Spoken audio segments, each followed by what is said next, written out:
দাঁত ভেঙে ফেলেছেন যাতে করে সেটি সেই বিষের যে মাত্রা সেটি যেন কমানো সম্ভব হয়। এই মুহূর্তে আপনি দেখতে পাচ্ছেন যে সবচেয়ে যে সাপটি যেটা নিয়ে সবচেয়ে বেশি আলোচনা হচ্ছে যে রাসেলস ভাইপার চেনা যে ব্যাপারটি, এর মধ্যে আমরা খবর পেয়েছি যে অনেক মানুষ এরই মধ্যে রাসেলস ভাইপারকে অজগর ভেবে ভুল করেছেন। এই তার যে পিঠের যে ডোরাকাটা দাগ সেটির কারণে যে ডোরাকাটা দাগের কারণে অনেকেই দ্বিধান্বিত হয়েছেন যে এটি আসলে অজগর নাকি অন্য কোনো সাপ। এরই মধ্যে ফরিদপুরের একজন কবিরাজের কথা জানতে পেরেছি আমরা যে সেই কবিরাজ রাসেলস ভাইপারকে অজগর ভেবে ধরেছিলেন, পরবর্তী সময়ে এই সাপের দংশনে তিনি মৃত্যুবরণ করেন। তবে একটি বিষয় যে রাসেলস ভাইপারের একটি খুব নির্দিষ্ট বৈশিষ্ট্য রয়েছে যে তার লেজ এবং মাথা দুটো আসলে চিকন এবং তার যে শরীরের যে মধ্যভাগ অর্থাৎ পেট সেটি অনেক বেশি মোটা এবং সবচেয়ে বেশি জোরে শব্দ করতে সক্ষম এই সাপ। এবং বলা হচ্ছে যে পৃথিবীর 5টি সবচেয়ে বিষধর সাপের মধ্যে একটি হচ্ছে এই রাসেলস ভাইপার। তার যেই গণ্ডি সেই গণ্ডির মধ্যে যদি প্রবেশ করে তবে কিন্তু সে যে কোনো মুহূর্তে তাকে দংশন করতে পারে এবং সেই সক্ষমতা তার রয়েছে। তবে একটি বিশেষ বৈশিষ্ট্য এই সাপের সেটি হচ্ছে যে সে কখনোই সোজাভাবে অবস্থান করে না, বরং সবসময় সে এক ধরনের প্যাঁচানো একটি কুণ্ডলি পাকিয়ে সবসময় অবস্থান করে।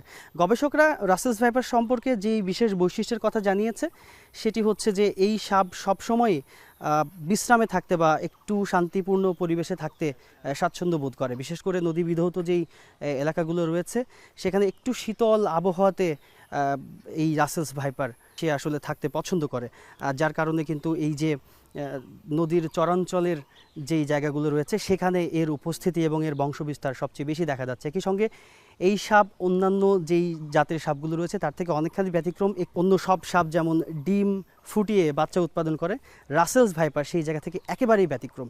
রাসেলস ভাইপার একসঙ্গে 50 থেকে 80টি পর্যন্ত বাচ্চার জন্ম দিতে সক্ষম, যার ফলে কিন্তু খুব দ্রুত সময়ের মধ্যে এই সাপের যেই বংশবিস্তার সেটি বাংলাদেশে ঘটেছে। যদিও এখন থেকে আরও কয়েক বছর আগে সরকারিভাবে যেই তথ্য জানা গিয়েছিল সেটি হচ্ছে এটি একটি বিপন্ন প্রজাতির সাপ এবং এটিকে আসলে সংরক্ষিত প্রজাতি ঘোষণা করা হয়েছিল, বিলুপ্ত প্রায় বলা হয়েছিল।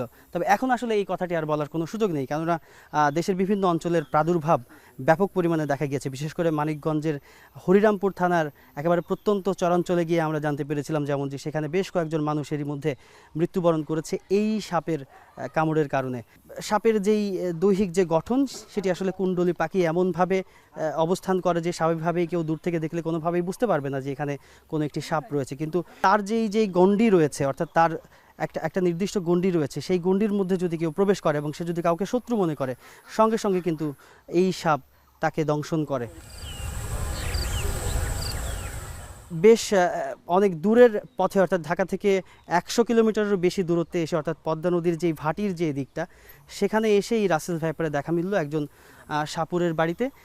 মূলত এই সাপের যেই বংশবিস্তার এবং এই সাপ নিয়ে এখনকার যে আলোচনা সেটি এক কথায় অনেক বেশি উদ্বেগের কারণ এবং মানুষ আসলে এই রকম সাপের কামড়ে বা এরকম সাপের দ্বারা আক্রান্ত হলে পরবর্তী সময়ে কিভাবে সেই পরিস্থিতি থেকে উত্তরণ লাভ করবে কিংবা সুস্থ হয়ে উঠবে তার জন্য কিন্তু স্বয়ং এই যে কবিরাজ কিংবা সাপুরে যার সঙ্গে আমরা এই মুহূর্তে দাঁড়িয়ে রয়েছি তিনিও কিন্তু সেই একই সাজেশন দিয়েছেন যে কোনোভাবেই দেরি করা যাবে না। যদি সাপ শনাক্ত করা যায় যে রাসেলস ভাইপারে কাউকে দংশন করেছে তবে সঙ্গে সঙ্গে তাকে হাসপাতালে নিতে হবে, কেননা একমাত্র অ্যান্টিভেনমের মাধ্যমেই কেবলমাত্র সেই ব্যক্তিকে সুস্থ করে তোলা সম্ভব। তবে যেই শঙ্কা সেটি হচ্ছে যে এই সাপের কামড়ে যারা আক্রান্ত হয়েছেন তাদের আসলে বেশিরভাগ মানুষই মৃত্যুবরণ করেছেন। তবে সতর্ক থাকার কোনো বিকল্প নেই, সেটি সব মহল থেকে বলা হচ্ছে, সেটি গবেষক থেকে শুরু করে যারা এরকম পেশাদার সাপ যে উদ্ধারের কাজে যারা যুক্ত রয়েছেন তারাও কিন্তু সেই বিষয়টি বলছেন।